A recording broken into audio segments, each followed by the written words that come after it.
Alaska, the northernmost state of the United States, spans a landmass so vast it could swallow Texas twice over.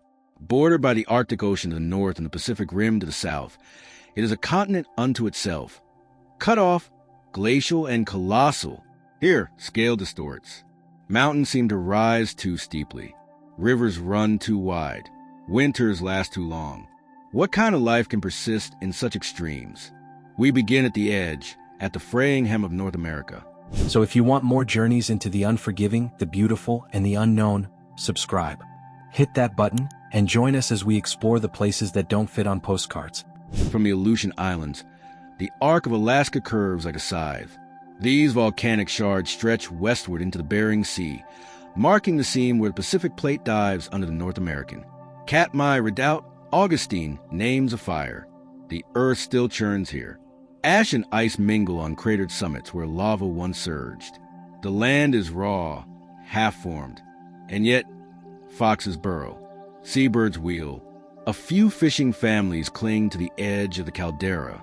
To the north, the peninsula rises, low hills, shrouded in mist. King salmon run upstream through rivers tinted by glacial silt.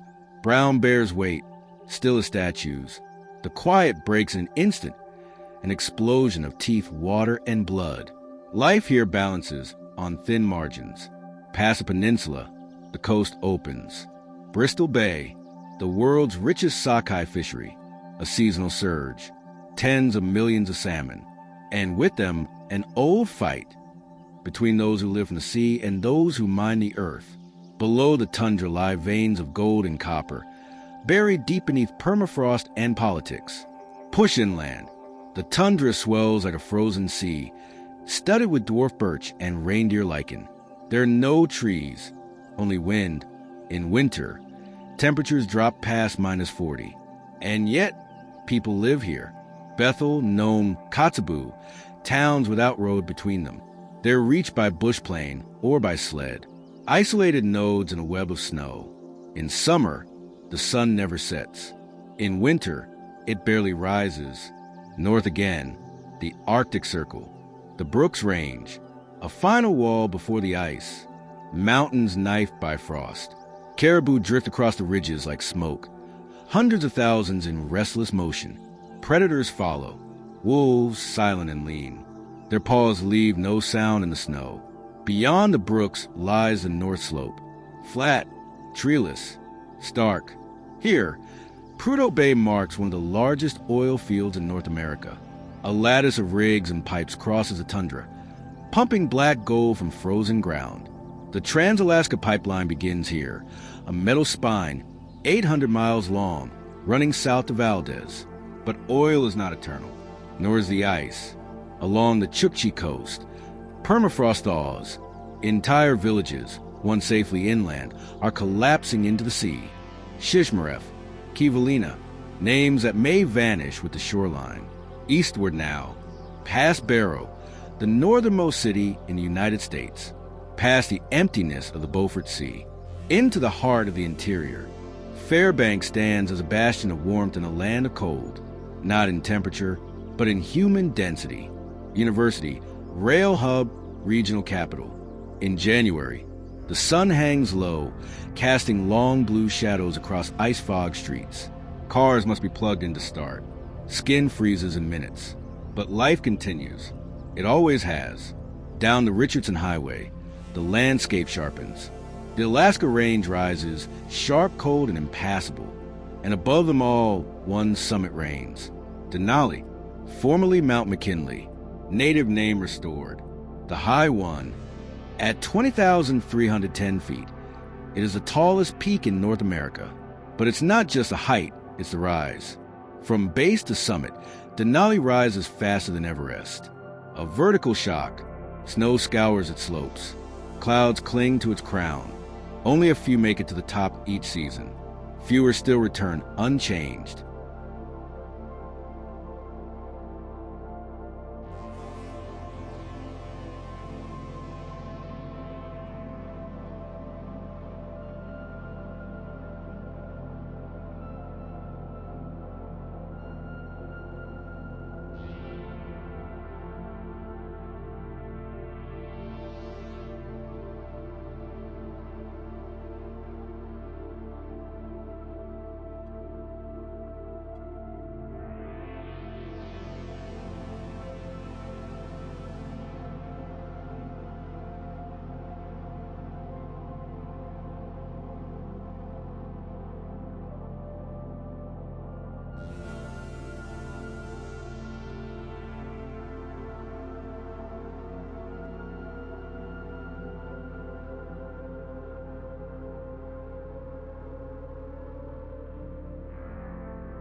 From Denali, we descend into shadow.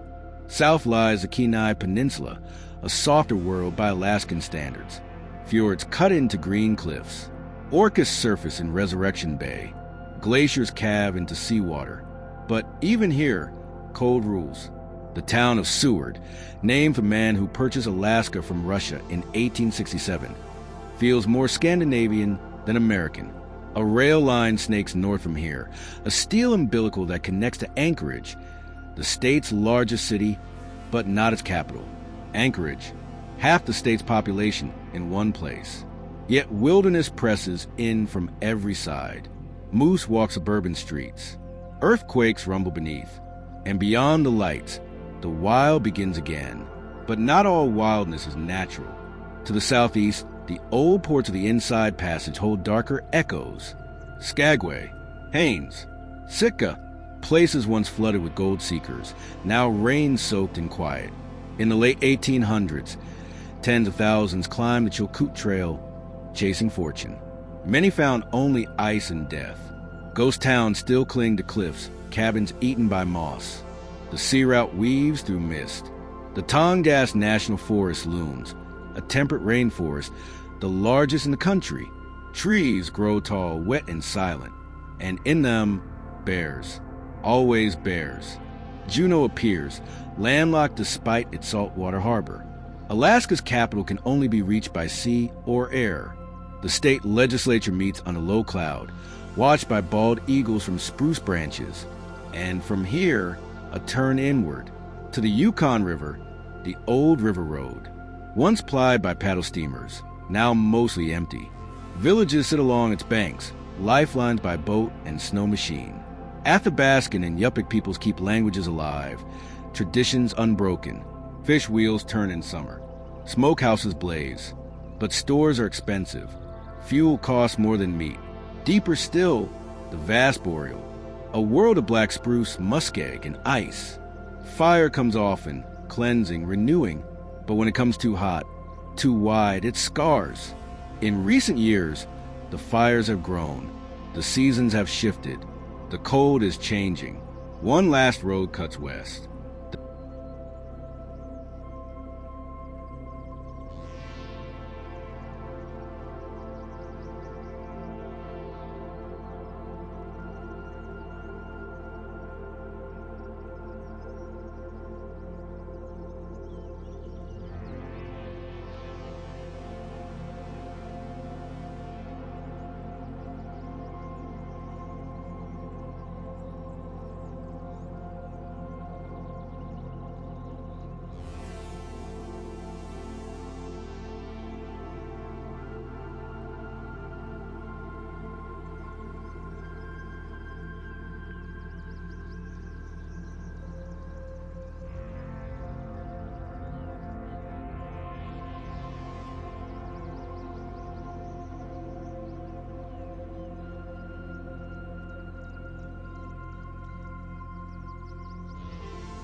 The Dalton Highway, 414 miles from Fairbanks to Deadhorse.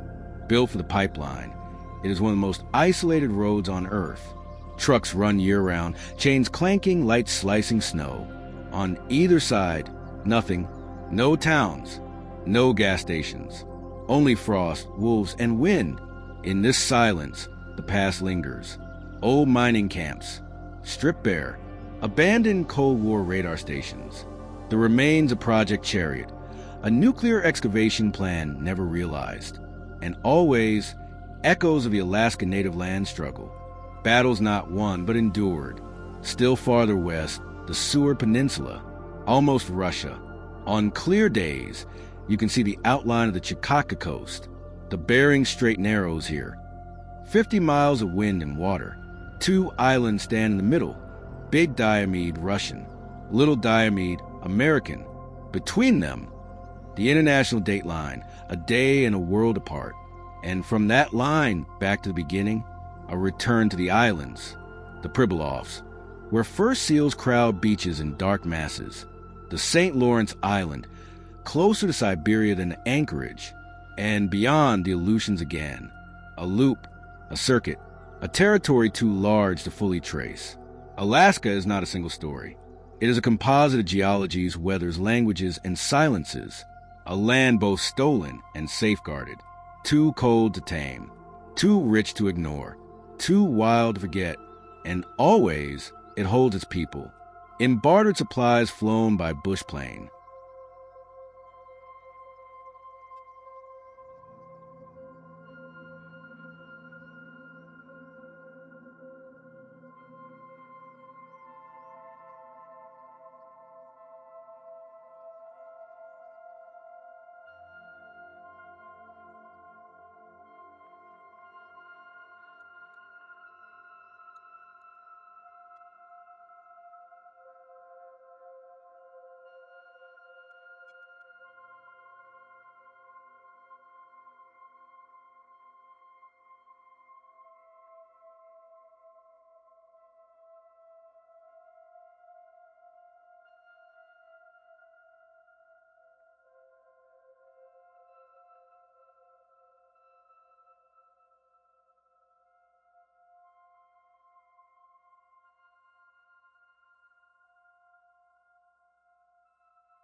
In whale hunts under shrinking sea ice, in schoolhouses heated by diesel, in songs carried by drumbeat, in snowshoe trails, in oil leases, in berry harvests, in fish camps, in grief, in grit, moving south once more, the terrain fractures into scattered rock and sea.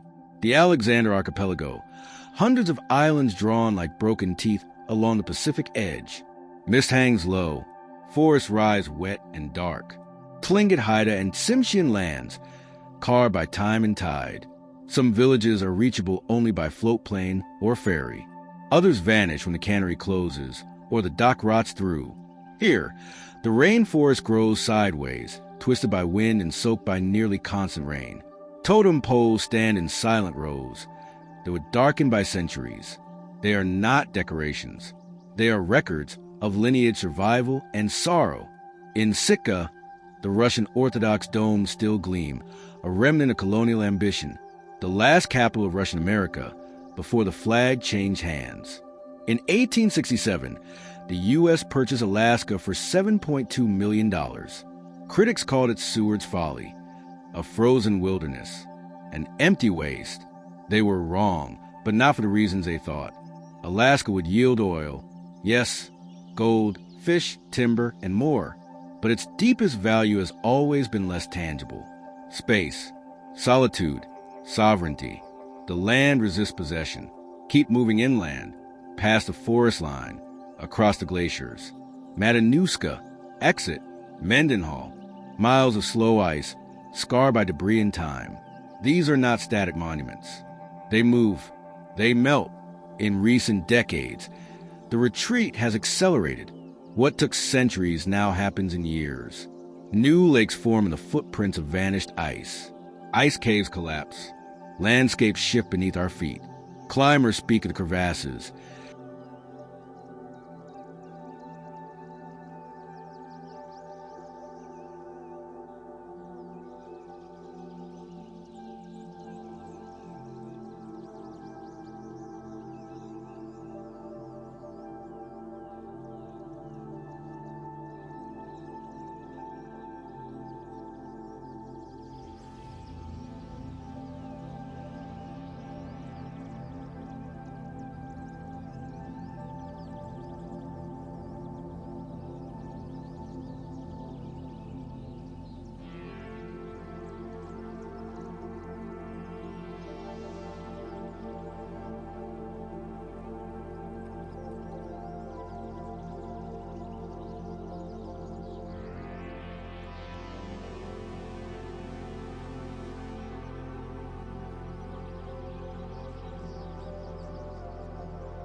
deep as buildings hidden under snow.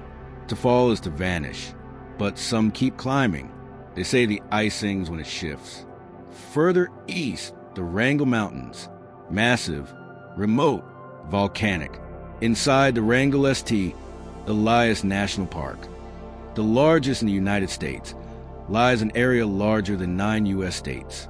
Few roads, fewer people. Mount Wrangell, still active, exhales steam from its summit.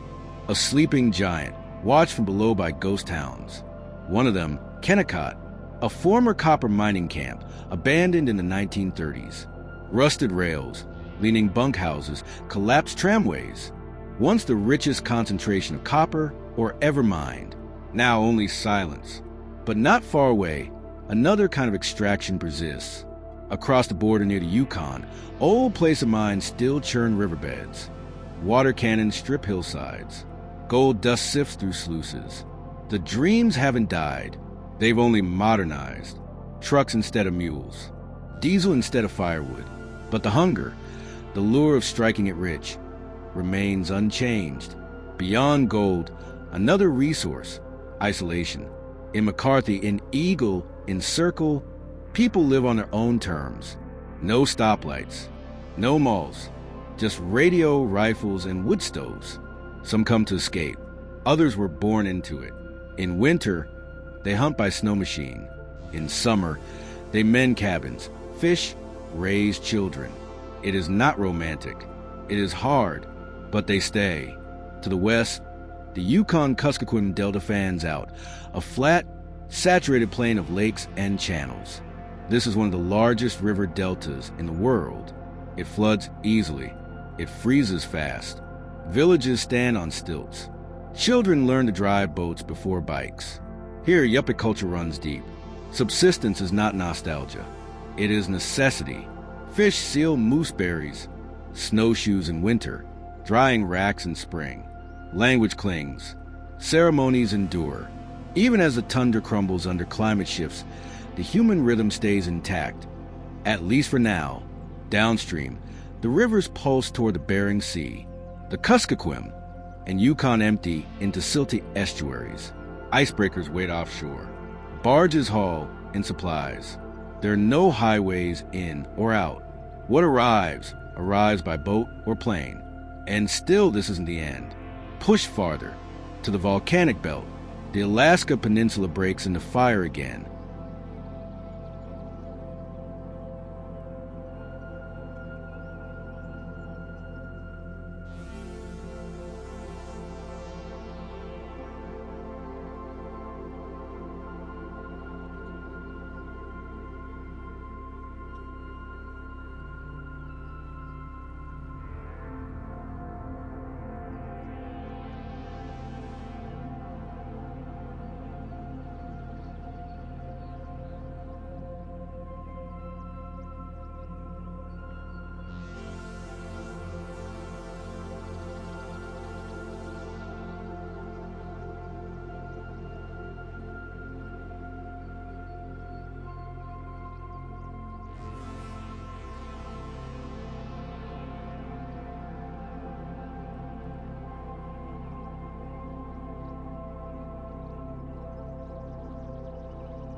Pavlov, Veniaminov, Shishaldin, volcanoes with steam curling from their summits, where magma churns beneath thousands of feet of snow. These peaks erupt with little warning, sending ash clouds high into flight paths. Towns below brace, dig out, rebuild. Southwest from here, a final string of land, the Aleutian Islands. Almost 1,200 miles of broken earth. From Unimak to Attu, the far edge of America, time zones warp, weather dominates. On some maps, the Aleutians are pulled in just to fit on the page. In reality, they stretch almost to Asia. Each island is its own world. Windlash, isolated, volcanically formed. Some have radar stations. Some have old military ruins. Some have nothing at all. Dutch Harbor on Unalaska Island is the busiest fishing port in the nation by volume. Crab boats dock here, battered and scarred. Lives are lost every season. The work is fast, freezing, and unforgiving. But the sea is generous, if not kind.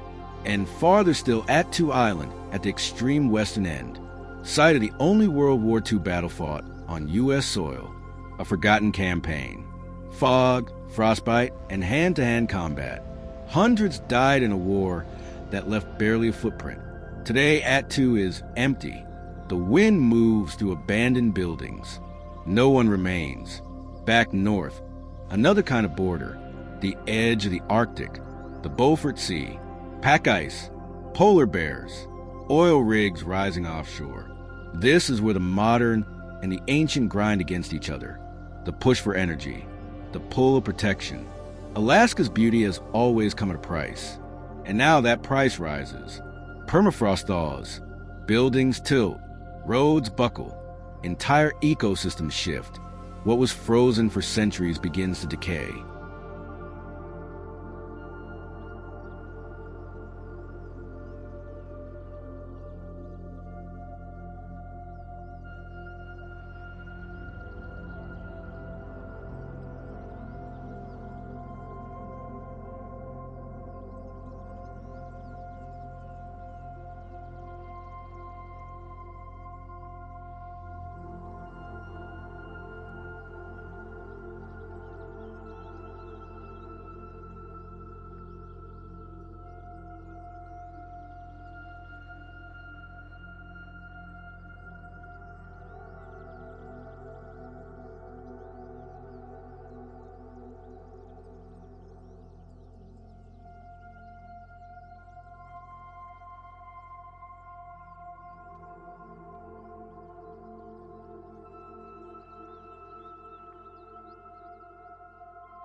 and with it, memory.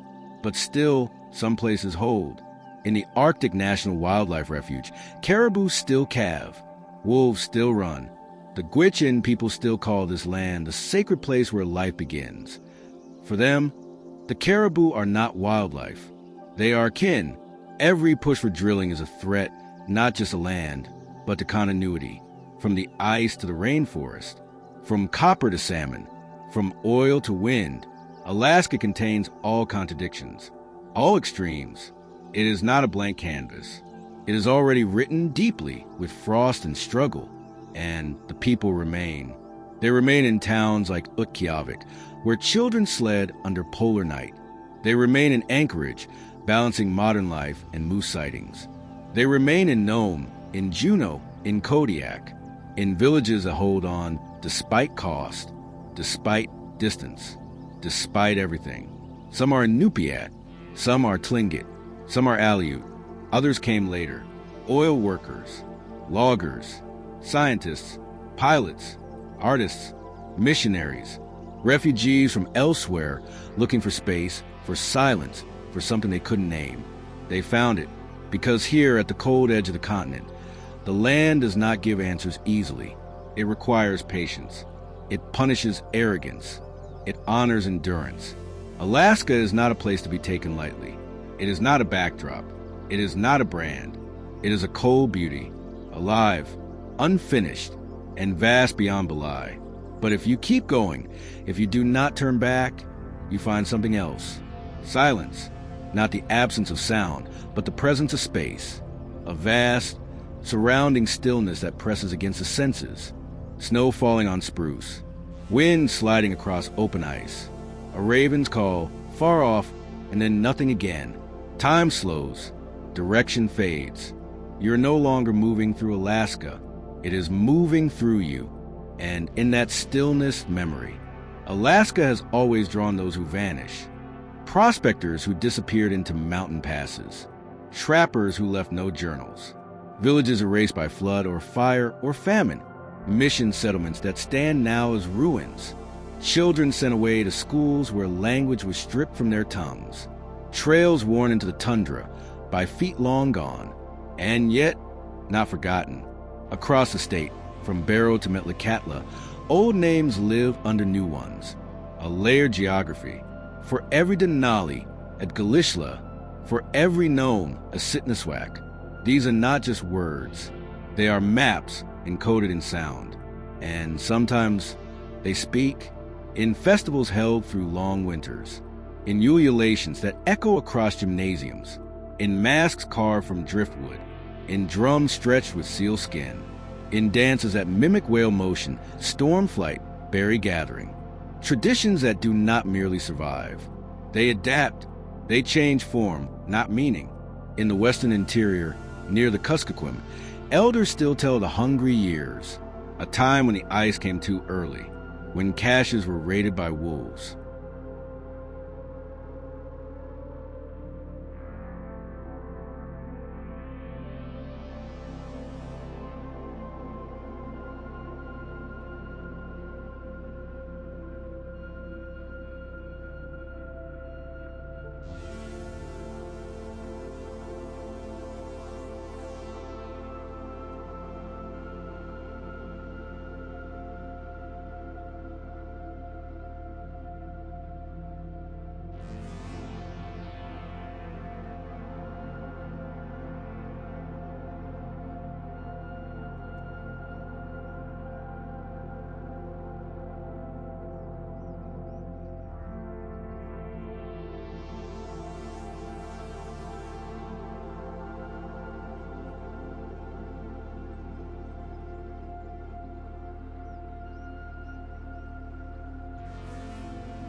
when men left and never returned.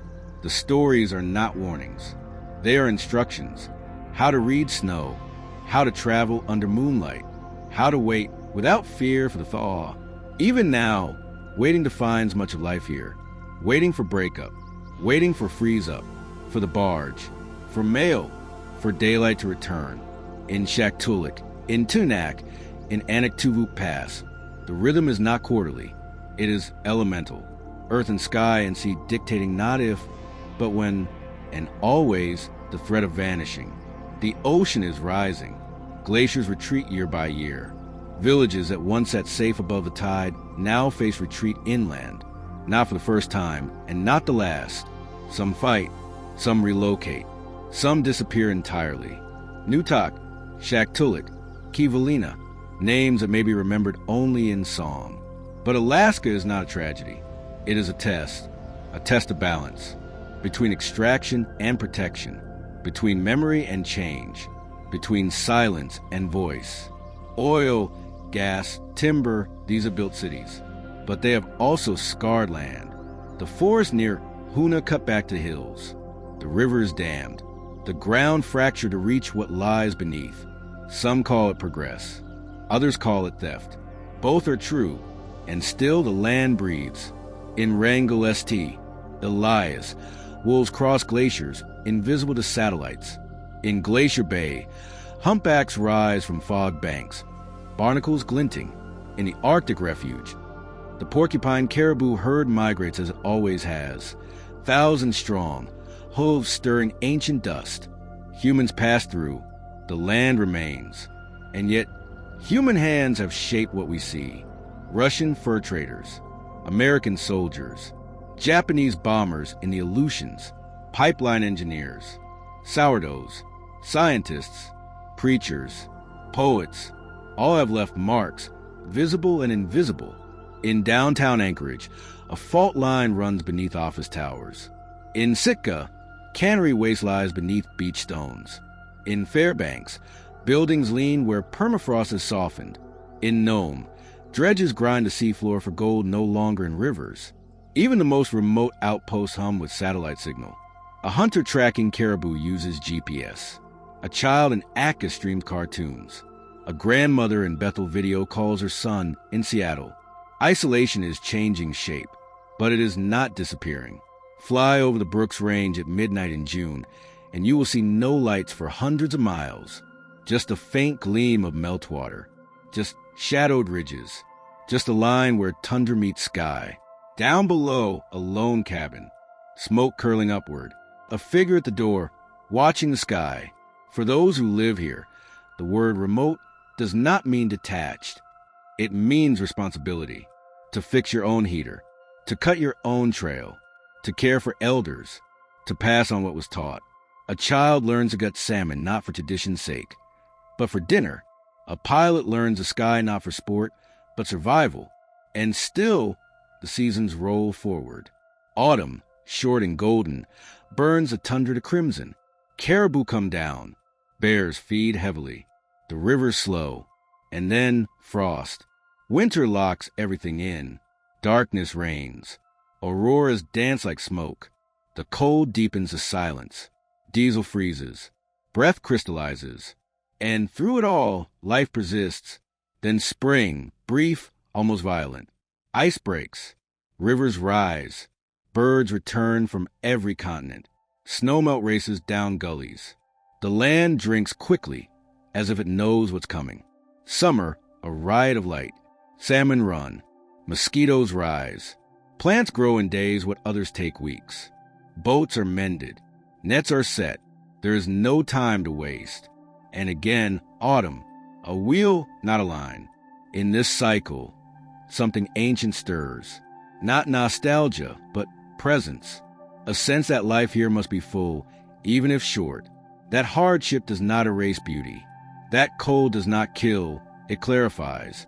In the valley of 10,000 smokes, ash still lies meters deep from an eruption a century past. In the Yukon Charlie Preserve, old steamboat hulls rot quietly beside river bends. In the Copper River Delta, millions of shorebirds gather briefly before scattering across hemispheres. Everything here moves. Slowly, sometimes, but always forward. The glaciers move. The rivers cut deeper. The forests regrow. And people return. Some, born elsewhere, come for oil, for research, for love, for freedom.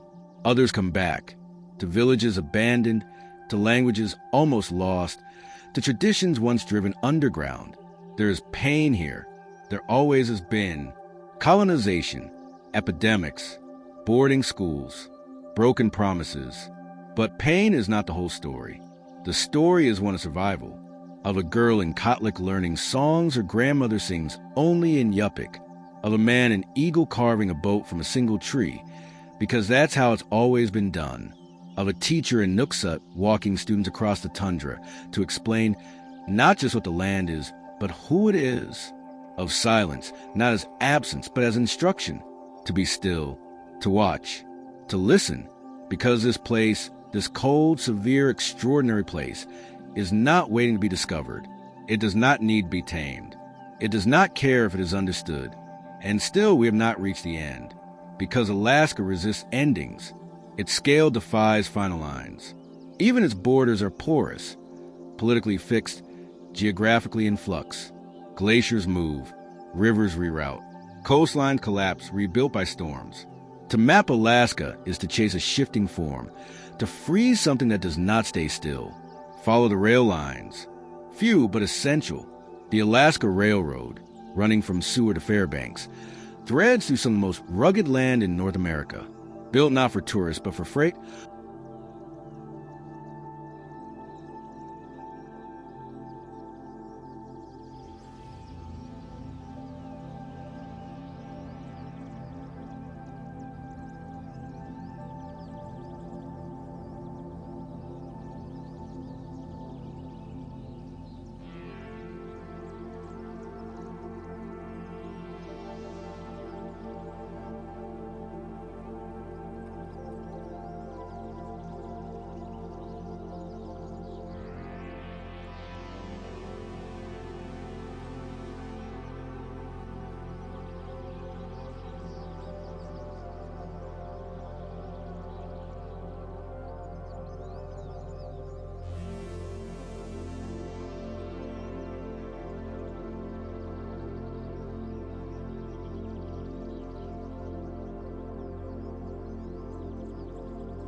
Or timber, fuel. The cars clatter over trestles, dive into tunnels, and push through avalanche country. In winter, Snow buries the tracks. In spring, runoff floods the banks. But still it runs. Along the route, remnants of older times. Coal towns like Healy, where black dust clings to window panes. Whistle stops like Hurricane Gulch, where trains slow not for crossings, but for memory. And all along, cabins tucked in the trees. Some lived in, some abandoned, their smoke holes patched with tin. The train moves forward. The land stays still. But above it all, time stretches differently. Not in hours, but in epochs. Because Alaska does not just display the past. It holds it. Fossils press into shale. Mastodon bones pulled from riverbanks. Ancient tools carved from ivory, older than the Roman Empire. And older still, stories carried in song and drum. Stories of Raven, of the land rising, of the ice moving like an animal. The ancestors are not gone. They are near, in the sound of a skin boat crossing open water, in the way a seal is butchered, in the names that resurface, stronger now, spoken without shame, and beyond all that wilderness, true wilderness, not scenic, not symbolic, but real, brutal, indifferent, necessary. Alaska holds the largest stretches of roadless land in the United States. Whole mountain ranges unnamed, rivers never bridged, valleys no human may have entered. In the Arctic refuge alone, millions of acres breathe free of permanent settlement. No lights, no engines, only wind and the crack of ice. In those spaces, solitude becomes something physical, weightless, immense. It is here that the human scale shrinks. A single hiker dwarfed by cliff faces, a tent reduced to a pinprick against glacier, the ego stripped bare. The land does not offer comfort, but it offers something more enduring, perspective, and it is here often that people change. Not instantly, but deeply. Some arrive to test themselves, some to disappear, some to find what was lost elsewhere. They come with gear, with maps, with plans, and often they leave with less. But what they carry home is heavier. The knowledge that survival is not a metaphor, that shelter matters, that warmth is precious, that silence can heal. In the tundra, even footprints fade. But what remains is not absence. It is imprint. The old trails, Iditarod, Kaltag, Dena'ina Portages, run below the new. They're not marked by signs, but by memory. These were not paths of conquest. They were veins of necessity. Mail routes, escape routes, lifelines, and they are still used. Each march, dog teams depart from Anchorage, the Iditarod Trail, sled dog race, over 1,000 miles across frozen rivers, mountains, and coastline. Not a pageant, but a passage. Dog and driver against wind, fatigue, injury, hallucination. Each checkpoint a chance to warm fingers, mend gear, eat fast, sleep less. And beyond the race, the life, in the villages, sled dogs are still kept not for sport, but for transport. Snow machines have not fully replaced the old ways. They break down. They need fuel. Dogs only need rest, care, and food.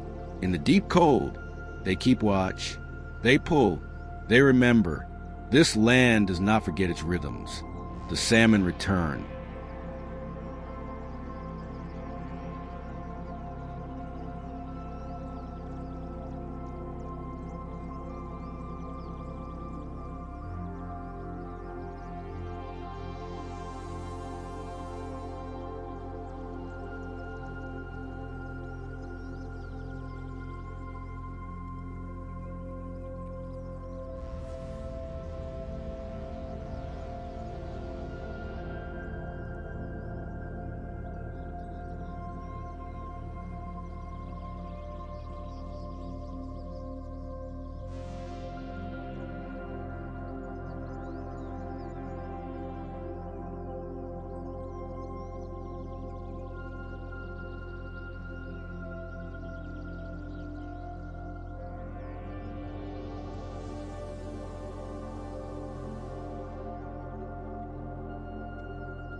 every year, to the same streams, to the exact pebbles where they were born. They come in such numbers the rivers seem to move upstream. Bears wait not by chance but by schedule. The fish know, the bears know, the people know. Set netters unspool their lines. Dip netters stand hip-deep in icy flow. Elders teach children how to clean, how to cut, how to smoke. These are not just meals. They are continuity. And across the bays, the tide continues. Whales breach near Kodiak. See otters cradle their young. Kelp forests sway beneath waves. And along the cliffs, seabirds wheel in a choreography older than nations. Here, time does not spiral upward. It loops. You are born. You learn. You pass it on. And so Alaska continues, not just in its land, but in its people. From Utqiagvik to Metlakatla. From the oil camps to the fish camps. From the ivory carvers of Gamble to the pilots of Talkeetna. From Russian old believers to Filipino cannery workers. From the hip-hop dancers in Bethel to the whalers of Kaktovik. Every life here is stretched between survival and wonder. Alaska teaches not by speech, but by presence. It teaches patience in the waiting of weather. It teaches humility in the face of mountains. It teaches silence in the long dark. It teaches awe not as spectacle, but as substance. And still it moves forward. The ice may vanish. The rivers may rise. The forests may burn. But the people remain. The stories remain. The place remains. Not unchanged, but unbroken. Because Alaska is not a relic. It is not a postcard. It is not a brand. It is a living severity. A cold beauty. You can walk a single ridge in the Alaska Range and see 50 million years. Sediment once laid in seabed, lifted by fault lines, shattered by freeze and thaw, stripped by wind. Every crack tells of upheaval. Every fold a long pause. Even in stillness, this land is in motion. Yet for all its magnitude, Alaska is held together by small things. A cabin light glowing through snowfall. A tin stove ticking with heat. A plane engine echoing above Treeline. A voice calling from riverbank to boat. The smell of spruce smoke. The creak of leather boots. The hush of snow on canvas. Life here is not loud. It's not large. It's layered. It lives in trade-offs. In decision and consequence. A missed shot. A storm misjudged. A thaw that comes too fast. A freeze that comes too soon. And it lives in resilience. In Shungnak. In Hooper Bay. In Port Allsworth. Children go to school by snow machine. Teachers fly in by bush plane. Medical emergencies require radio, coordination, and luck. There is no convenience here. There is only effort and care and presence. In Anchorage, the state's single urban core, wildness still presses against pavement. Earthquakes remind the city who's in charge. Avalanches loom above the Glen Highway. A moose may step into a crosswalk. A bear may patrol a greenbelt trail. There is no wall between built and wild. Only proximity. Only respect. From there, the state splays outward like a star. Highways peel into isolation. Planes fan out toward gravel runways.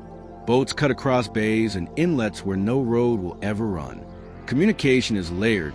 Satellite, radio, shared memory. Distance is not a problem here. It's a condition. And conditions change quickly. The fog can ground you. The ice can hold you. The wind can turn you around.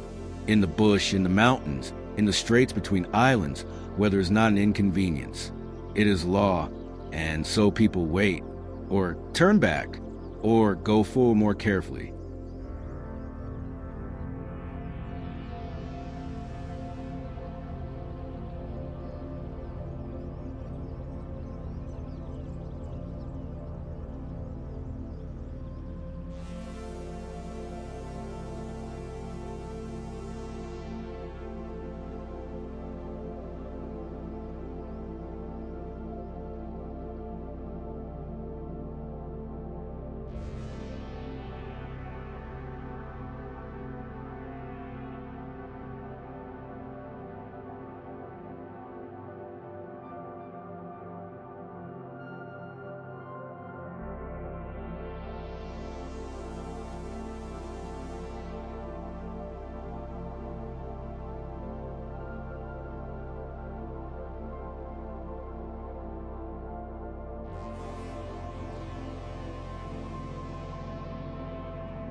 In a place this large, precision matters, preparation matters.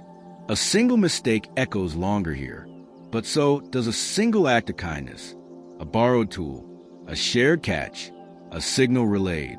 That's how the state endures, not by resisting the cold, by learning how to move within it. The elders know this, and they pass it down. In Koyakan villages, every animal has a name, every season has its rules. Waste is discouraged not for ethic, but for survival. In the rainforest coast, cedar is split by hand for the same reason, because it works, because it's what you do when the trees are wet and the boats must float. In Nome, in Kotlik, in Noatak, in every village without a road sign, knowledge moves by example.